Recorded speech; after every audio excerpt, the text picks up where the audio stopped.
ဆိုင်လက်ရဝါဦးကြက်စံကြော်လေးကြော်ကျွေးမယ်နော်မေစေးချောင်းတက်နေရလားဟုတ်တယ်အသက်90ကျော်စေးချောင်းမပြီးသေးဘူးပေါ့ပြီးပါအောင်ပြီးပါဒီမှာမေဒါဘာကြက်စံတော့သိလားပဲကြံစံလေးလားဟုတ်ဘူးမေဒါဝါဦးကြက်စံဩဝါဦးကြက်စံရေတောက်လေးပါလေးလည်းလုပ်လို့ရတယ်ကြော်စားလို့လည်းရတယ်ဒါလေးအမေကိုကြော်ကျွေးမလို့ဆိုင်လက်ရဝါဦးကြက်စံကြော်လေးကြော်ကျွေးမယ်နော်ပထမဆုံးအနေနဲ့ဝါဦးကြက်စံလေးကိုရေစိမ်ထားပါမယ်ဗျာကျွတ်ရွက်မှုလေးကိုလည်းရေစိမ်ပေးထားမှာဖြစ်ပါတယ်ဗျာနောက်ထပ်ပေါင်းပစ္စည်းတွေဒီနေရာတော့မှုငရုတ်ပွားတရုတ်နံနံပန်းမုံလာဝင်ငရုတ်တီးကြက်သွန်ပြူလို့ဖြစ်ပါတယ်ဒါကတော့အားလုံးပြင်ဆင်ထားတဲ့ပုံစံလေးဖြစ်ပါတယ်ငုံပြုတ်လေးလည်းပါပါတယ်ဗျာကြက်သားကတော့10သားကိုအတုံးသေးသေးလေးလှီးထားပါတယ်ဝါဦးကြက်စံရဲ့နေရာမှာပဲကြက်စံကိုလည်းအသုံးပြုလို့ရပါတယ်ဗျာ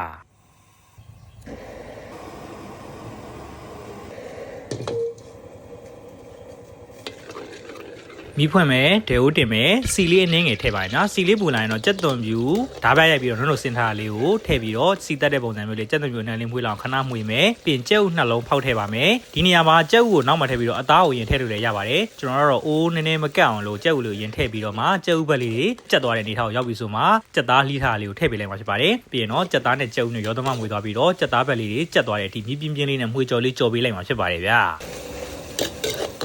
ကြက်သားဘက်လေးတွေကြက်သွားတဲ့နေထောင်ရောက်ရင်တော့ကျွတ်ရွက်မှုပန်းမုံလာပွင့်ငရုတ်ပွားငရုတ်သီးမှုတို့ကိုထည့်ပေးပြီးတော့မြင်းပြင်းလေးနဲ့မှွေကြော်လေးကြော်ပေးရမှာဖြစ်ပါတယ်ဗျာ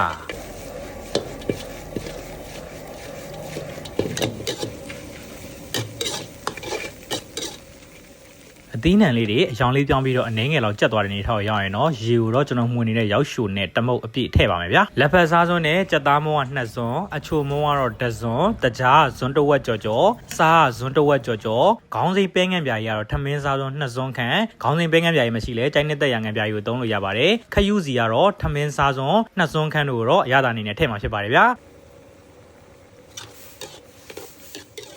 အရသာရေးထည့်မယ်ရောသမမွေအောင်မှွေမယ်ပြီးရင်တော့ငရုတ်ကောင်းမုံလေးအနှဲငယ်ကိုတစ်ခါရဲထည့်လိုက်ပါမယ်ငရုတ်ကောင်းမုံထည့်ပြီးရင်တော့ကြာညိုးထည့်ပါမယ်ဗျာနော်ကြာညိုးရဲ့နေရာမှာပဲငံပြားရဲ့အပြစ်ကိုသုံးရင်ပို့ပြီးတော့ကောင်းပါတယ်အချိုနဲ့ကြာစံကိုအယောင်လေးရအောင်လို့အသုံးပြုတာဖြစ်ပါတယ်ဗျာကြာညိုးထည့်ရောသမမွေအောင်မှွေပြီးရင်တော့ရှေ့မှာရေစိမ်ထားတဲ့ဝါဦးကြာစံလေးထည့်ပါမယ်ကြာစံထည့်ပြီးရင်တော့အားလုံးရောသမမွေတော့မှွေမယ်ရောသမမွေအောင်မှွေပြီးသွားလို့ရှိရင်ကျွန်တော်တို့ရေလေးနည်းနည်းလေးထည့်ပြီးတော့ဗောနော်အဖုံးလေးအုပ်ပြီးတော့မီးအေးလေးနဲ့ကြာစံလေးကြက်သွားတဲ့အထိတည်ထားပေးမယ်ဆိုရင်လည်းရပါတယ်ကျွန်တော်တို့ရေလည်းမထည့်တော့အဖုံးလည်းမအုပ်တော့ဘူးမီးပြင်းပြင်းလေးနဲ့ပဲမီးပြင်းတိုက်ပြီးတော့ကြော်လိုက်တော့မှာပေါ့နော်ရောသမမွေအောင်မှွေပေးပြီးရင်တရုတ်နံနံထည့်မယ်ငုံပြုတ်ထည့်ပေးပြီးတော့မီးပြင်းပြင်းလေးနဲ့ကြာစံလေးတွေကြက်သွားတဲ့အထိမှွေကြော်လေးကြော်ပေးလိုက်မှာဖြစ်ပါတယ်ဝါဦးကြာစံခဏနဲ့ကြက်ပါတယ်ဗျာနော်ကျွန်တော်ဗီဒီယိုရိုက်ရင်းကူးရင်းနဲ့နည်းနည်းကြန့်ကြာသွားလေးရှိတဲ့အတွက်ကြောင့်မလို့အိုးလေးတောင်မှနည်းနည်းလေးကတ်သွားတယ်ပေါ့နော်ကဲစားခြင်းစပွဲဆိုင်လက်ရဝါဦးကြာစံကြော်လေးကိုရရှိပဲဖြစ်ပါတယ်ဗျာကြော်တဲ့နီလန်းနေများစွာရှိနိုင်ပါတယ်နီလန်းနေများစွာရှိတဲ့ထဲကကျွန်တော်သိတဲ့နီလေးကိုလိုအပ်တဲ့သူတွေလေ့လာလို့ရအောင်ရိုက်ကူးတင်ဆက်မျှဝေပေးလိုက်တာဖြစ်ပါတယ်ဗျာဒါကတော့စိုင်းနေမှာလို့မျိုးဆိုရင်တော့နှစ်ပွဲစာပေါ့နော်အိမ်မှာကြော်စားခြင်းတဲ့သူတွေကအိမ်မှာကြော်စားကြပါစိုင်းမှာလာစားခြင်းတဲ့သူတွေကလည်းစကိုင်းမျိုးပန်းတော်ရဲ့ကန်နာလန်စကူးမော်ကျောင်းဒီမှာရှိတယ်ကျွန်တော်ရဲ့သတိကာလာဖူဟန်တွင်စားတော့ဆိုင်မှာလာရောက်အပိသုံးဆောင်လို့ရပါတယ်ဆိုင်ပေလေးကိုလည်းကျွန်တော် Facebook ကဗီဒီယိုလေးမှာဒီဗီဒီယိုရဲ့ caption မှာ mention ခေါ်ပေးထားပါတယ်ဗျာနော်မြည်ကြည့်လိုက်ပါဟုတ်တူလေးနဲ့သားခွန်ဟုတ်ပါနဲ့ဘာလို့လဲဒါလည်းစားပါဟုတ်ပါမယ်ကြာတော့ပါသေးတယ်ခင်ဗျာ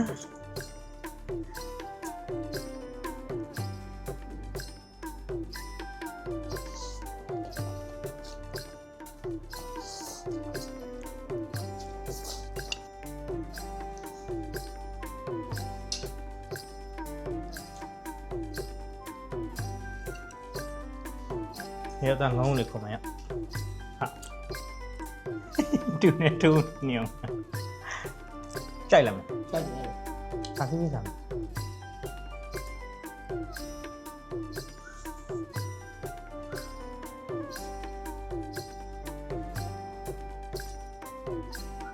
ကြာစံအမြင်ရှိနေတိုင်ရောစင်အမြင်တန်းဟုတ်လားတိုင်ရောစင်အမြင်တန်းနေ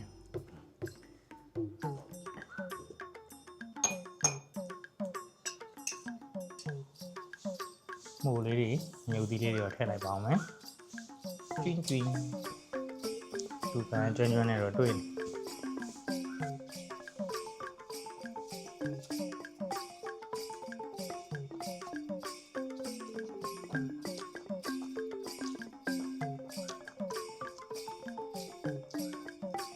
လိုက်ပြီးကြော်စားကြည့်ကြပါ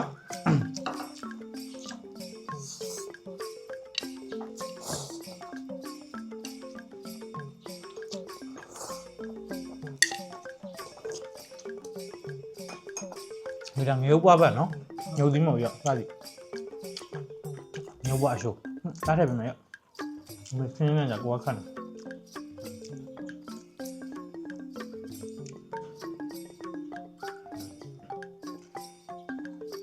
သမင်းလက်ချလိုက်ဟိုပဲလေးတယ်လည်းကောင်းတယ်ကြောက်ငုံးလေး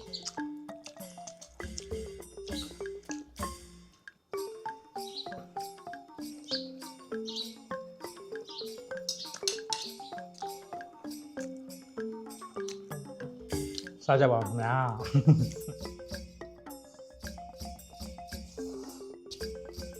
ဒီမျိုးသီးမီတောင်တွေတောင်တော့မြုပ်ကြည့်ပါပွင့်တော့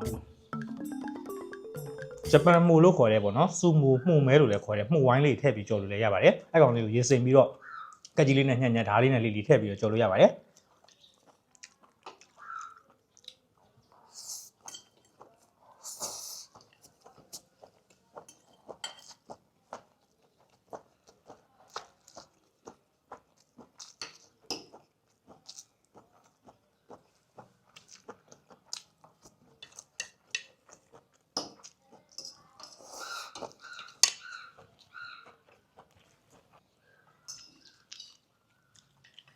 ဟုတ်ပါမှာလေ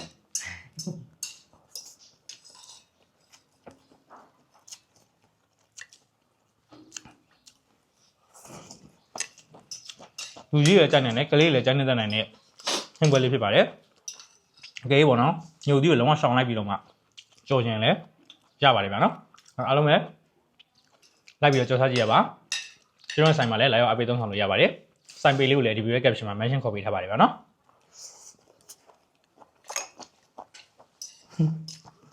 အားလုံးပဲဆက်လာဆက်စားလိုက်ပါမယ်ဗျာနော်မင်းထဲဦးမလား ဒီတော့မှာ